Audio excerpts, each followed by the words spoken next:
The year is 1991, and I'm relatively new to the United States. I'm a student from Malaysia on a scholarship provided by a liberal arts college, and this for me is an incredible breakthrough. My history growing up as an ethno-racial minority in a country that was formerly a British colony had already provided me many experiences with racial discrimination and exclusion by my fellow Malaysians and by the Malaysian government. So imagine my surprise when I was approached by a group of African American women activists on campus asking me to join something called the Black Cultural Center. Am I allowed to join this? I asked. Why not? One of the women replied. I'm not black, I replied, continuing to be puzzled. And then the black woman activist looked at me and asked me a profound question. It's an unsettled question and one that I've taken very seriously, and one that would come to shape almost a 3-decade journey in researching the archives and stories of political blackness. Well, she retorted, if you're not black, what are you?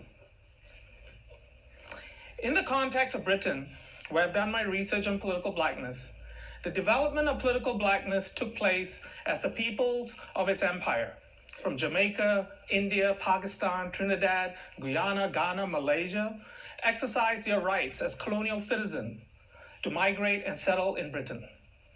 Their arrival not as so-called illegal immigrants, but as people who had rights as British subjects to reside and work in the post-World War II era was soon recast as a racial panic. The presence of black British subjects became increasingly imagined as a nervous threat to the country's separate and preeminent citizenry, white Britons. Enoch Powell, a conservative politician, Sanskrit scholar, and a one-time aspirant to the role of Viceroy of India, propelled the rhetoric in these terms. In 15 or 20 years' time, the black man will have the whip hand over the white man. This inverted fear of a racial peril did not take into account the smaller number of non-white colonial citizens arriving in Britain relative to the much larger numbers of white Britons emigrating to settler colonial countries like Australia, New Zealand, Canada. Many British prime ministers would make careers with this newfound anti-black immigration discourse, from Winston Churchill, who warned that Britain would become a racially miscegenated magpie society, to Margaret Thatcher, who claimed that white Britons were being swamped by culturally different immigrants, to David Cameron, who described desperate human beings trying to cross the English Channel as a swarm of people. This political narrative eventually became mainstreamed. Both the left-wing and the right-wing political parties embraced more and more restrictive anti-immigration laws and sought to outdo one another in closing the doors of immigration and asylum seeking. It is an unbroken thread that connects us to the anti-Syrian refugee sentiments that were mobilized to fuel the Brexit vote in 2016.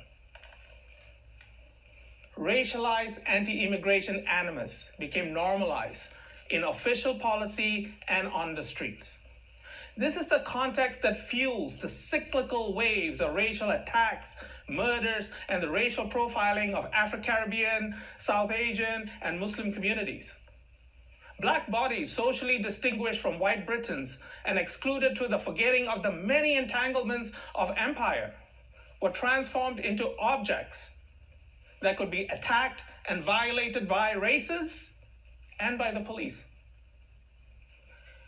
In the face of this history of violence in the East London borough of Newham, people from many different backgrounds came together and worked together. The murder of Akhtar Ali Baig, a Pakistani student killed by a group of white racists who took a 5-pound bet on who among them could be the first to kill a Paki, was a catalyst.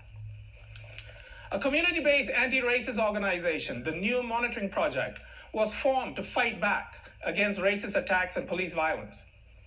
This was the black group that I participated in as a caseworker, which provided me opportunities to work directly with victims of police abuse and racial attacks from multiple communities.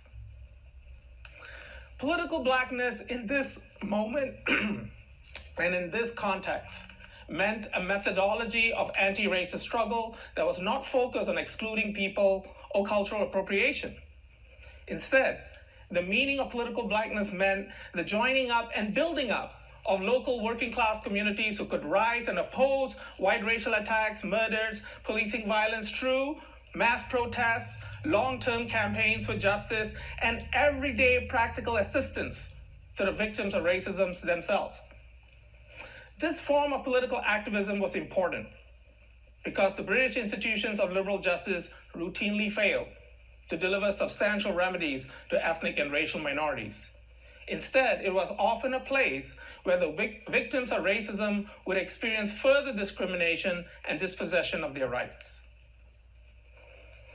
My experience of participating directly in the political black social movements of Britain has made me understand the ways in which the construction of unity among the oppressed is both difficult but necessary. The racisms we suffer are differential and overlapping. Hence, the starting point to political blackness is not to assume mutual solidarities. We can expect that among the racially subjugated, there will be mutual disaffection, disidentification, and complicity in each other's oppression.